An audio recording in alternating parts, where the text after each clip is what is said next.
Salut les machines, c'est Marvin pour une nouvelle vidéo et aujourd'hui on va parler de quelque chose de plus pratique et notamment en situation sociale et on va tout simplement parler du charisme. Vous savez, c'est l'impression un petit peu que certaines personnes ont, que d'autres n'ont pas et on se dit bah tiens c'est bizarre, il y a comme une sorte d'aura mystique que seules certaines personnes peuvent avoir et qui...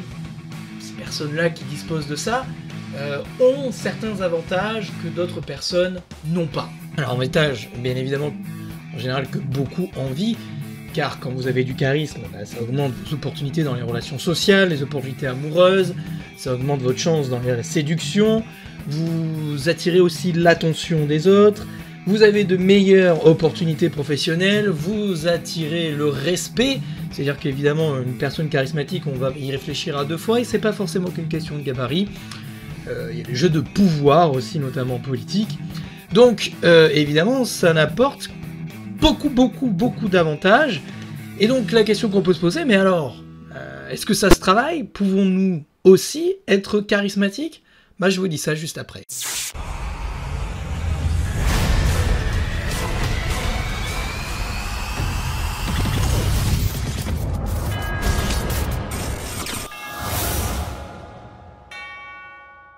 Alors évidemment, le charisme, c'est un peu comme une sorte d'aura que les gens perçoivent, respectent, qui amène les personnes à soi. C'est un peu comme une sorte de présence où on se dit « Waouh, j'ai envie de rester avec cette personne, j'ai envie de savoir, de creuser. » En fait, cette personne m'intrigue. Alors ça peut être verbal ou non verbal. Alors forcément, la question qu'on se pose, c'est comment ça se travaille. Et oui, premièrement, ça part de soi. Pas besoin d'être le plus beau, pas besoin d'être le plus musclé. Il faut être déterminé, connaître son but dans la vie. Et pour ça, je ne peux que vous rappeler le film de Forrest Gump. Quand vous voyez ce type, à quel moment pouvez-vous dire que ce gars est charismatique?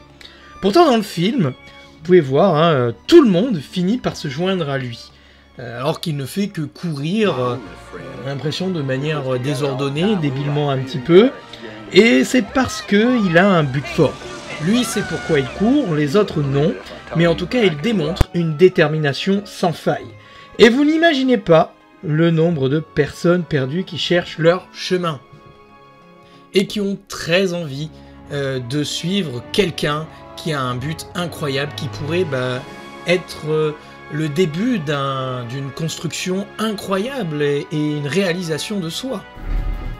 Donc comme vous l'aurez compris, pour qu'on ait cet effet un petit peu Forrest Gump, il est important finalement de travailler ce qu'on appelle l'estime de soi. Donc du coup, l'estime de soi, c'est essayer de comprendre, c'est essayer de se comprendre, d'accord? Se comprendre, s'accepter, améliorer ce qui est un peu améliorable, et bien évidemment avancer dans la vie. Donc il faut travailler sur en fait ce qu'on appelle ses valeurs. Quand vous travaillez sur vos valeurs, vous allez forcément mieux vous connaître. Si vous connaissez mieux, vous allez travailler en tout cas votre but. Et quand vous aurez trouvé votre but sur la vie, vous aurez du coup l'effet Forrest Gump. Donc si vous savez où vous allez, les gens vont être fascinés parce qu'il y a chez vous comme une sorte de vision claire. Et il y a tellement de gens dans le brouillard, surtout aujourd'hui avec les réseaux et tout ça, les gens sont... sautent d'attention en attention, mais sont un petit peu perdus finalement. Et ce qui est très important, c'est à partir du moment où vous avez une vision claire, les gens vont vous suivre parce que vous avez cette aura où vous dites « Ah, mais si je suis cette personne, je suis sûr qu'il va se passer des trucs incroyables. » Ça sert à rien d'imiter les autres, parce qu'imiter les autres, faut pas oublier que chacun est différent et peut-être que sur vous, ça rendra un petit peu ridicule. Vous pouvez vous inspirer de certaines personnes qui sont charismatiques et qui ressemblent un petit peu à votre personnalité, mais n'allez pas copier parce que finalement vous serez la version Wish de la personne que vous copiez, donc c'est quand même pas incroyable.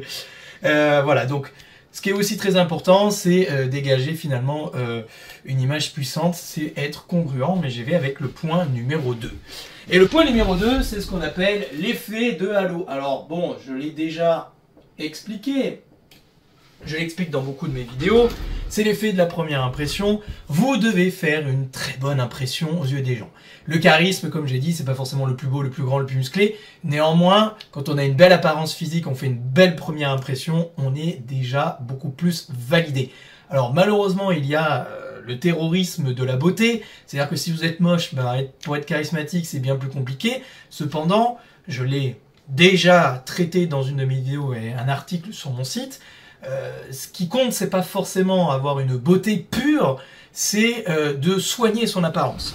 Donc, ce qui est important avec l'effet de halo, c'est que votre posture est importante. Votre capacité à parler, donc avoir de l'élocution, votre capacité du coup à capter, votre capacité à bien vous habiller, votre capacité à du coup avoir une belle apparence physique.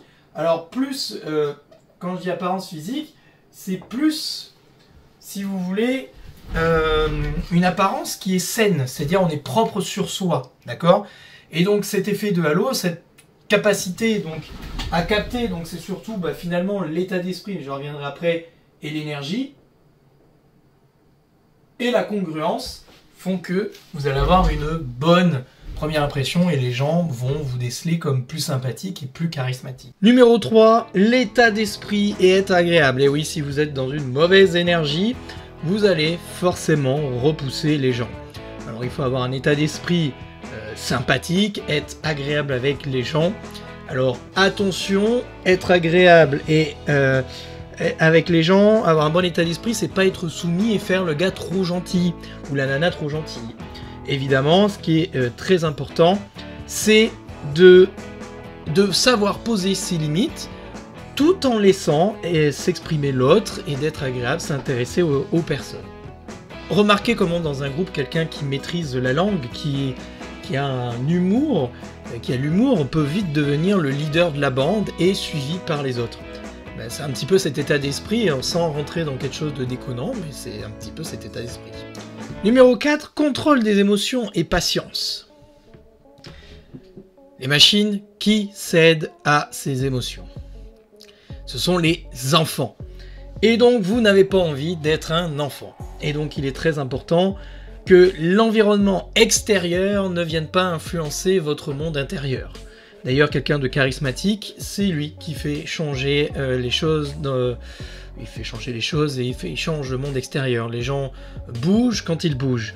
Et donc, vous devez être en capacité de ne pas vous faire atteindre par des choses futiles, de ne pas surréagir à une blague et d'être patient, de toujours avoir un petit peu la bonne phrase, la bonne réaction. C'est d'autant plus vrai quand on est un homme, puisque les femmes valorisent beaucoup justement quelqu'un qui garde son calme. En 5e point, essayez de ne pas chercher la gloire à tout prix, faites pas le buzz là comme on est dans ce monde là, et sachez écouter les autres. Il n'y a pas plus séduisant, il n'y a pas plus mec sympathique ou nana sympathique, la personne qui est en capacité de mettre en avant les autres et de savoir écouter et de faire preuve d'empathie. Dans les relations sociales, c'est important. Mais ça ne veut pas dire faire de la surempathie et être trop gentil. C'est tout simplement être en capacité de poser ses limites, mais être en capacité aussi de de montrer aux autres l'importance de ce que les autres peuvent apporter dans un groupe ou pour vous-même, et donc ça vous rend extrêmement agréable et extrêmement sympathique. Alors évidemment, quelqu'un de charismatique n'est pas forcément quelqu'un d'extraverti, je tiens à le dire. Vous avez plusieurs types de charisme, comme des personnes qui aiment se concentrer sur l'instant T, qui est empathique, qui écoutent l'autre, des personnes qui sont plutôt visionnaires, qui aiment communiquer, des personnes donc du coup qui elles sont extraverties du coup, des personnes qui ont plutôt une vision de partage, qui aiment mettre les autres en avant, d'autres qui ont des charismes plutôt d'autorité, qui ont un leadership puissant, qui abordent des sujets forts, qui sont capables d'argumenter, s'opposer. Et vous avez aussi parfois des charismes de présence, vous avez juste une personne qui est là, et on sait qu'elle est là, et pourtant elle ne dit pas grand chose, et elle est parfois très introvertie. À vous de voir ce qui correspond un peu plus à votre personnalité, et travailler un petit peu le modèle que vous voulez être. Petit point Bonus. Alors ça c'est le petit point bonus. Hop là. Je vais apprendre à écrire. Alors ça concerne les hommes et les femmes. C'est embrasser. Si vous êtes un homme, évidemment parce qu'il y a des femmes qui regardent peut-être. Si vous êtes un homme, c'est d'embrasser votre masculinité. Et si vous êtes une femme, c'est d'embrasser votre féminité sans devenir une caricature et sans céder à sa pente. C'est-à-dire à la masculinité toxique si vous êtes un homme et à la féminité toxique si vous êtes une femme. Et oui, n'en déplaise aux féministes, la féminité est tout aussi toxique que la masculinité quand elle dévie et quand elle cède à sa pente. Alors c'est quoi la pente déviante de la masculinité et de la féminité? La pente déviante de la masculinité, c'est déjà, premièrement, être masculin, c'est avoir tous les traits masculins possibles. Donc du coup, quelqu'un, on l'a dit, contrôle les émotions, patience, bon état d'esprit, savoir où il va, ça c'est quand même des traits relativement masculins, bonne condition physique, toutes ces choses-là. Présence, si vous avez un charisme de présence. Et sans être un gros bourrin binaire de base qui vient frapper, qui vient être violent, qui cède à des addictions d'autodestruction, de destruction des autres. C'est souvent ce que font les hommes quand ils sont dans une période compliquée. Et la féminité, c'est être en capacité d'embrasser un petit peu tout ce qui est les qualités d'une femme sans devenir la courtisane, la Mais je pense que tu pensais pas que j'allais dire ces choses-là. Voilà, tout simplement. Et céder à des manipulations psychologiques, à bitcher, comme diraient aujourd'hui les jeunes, à parler dans le dos des autres, etc. Donc il faut réussir à embrasser un petit peu ces pôles de masculinité et de féminité, avoir le petit mélange, parce que quand vous êtes un homme, vous devez aussi vous ouvrir à votre féminité et inversement aussi. Mais sans pour autant être dans du 50-50 ou du n'importe quoi, ou d'être dans l'extrême ou dans un autre extrême.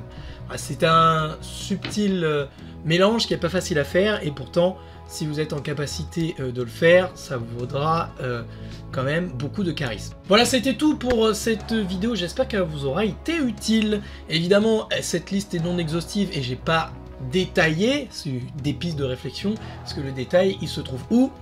En formation, bien sûr, les machines. Donc après, je vous recommande de suivre les formations ou le coaching, là où je vous aide, bien sûr, à avancer dans vos projets. Vous avez aussi mon livre Le Monde des Paillettes sur Amazon. Ne l'oubliez pas, il peut vous donner des clés pour l'estime de soi et le bien-être. Moi, je vous dis à la prochaine. N'oubliez pas de liker et de vous abonner. Ciao.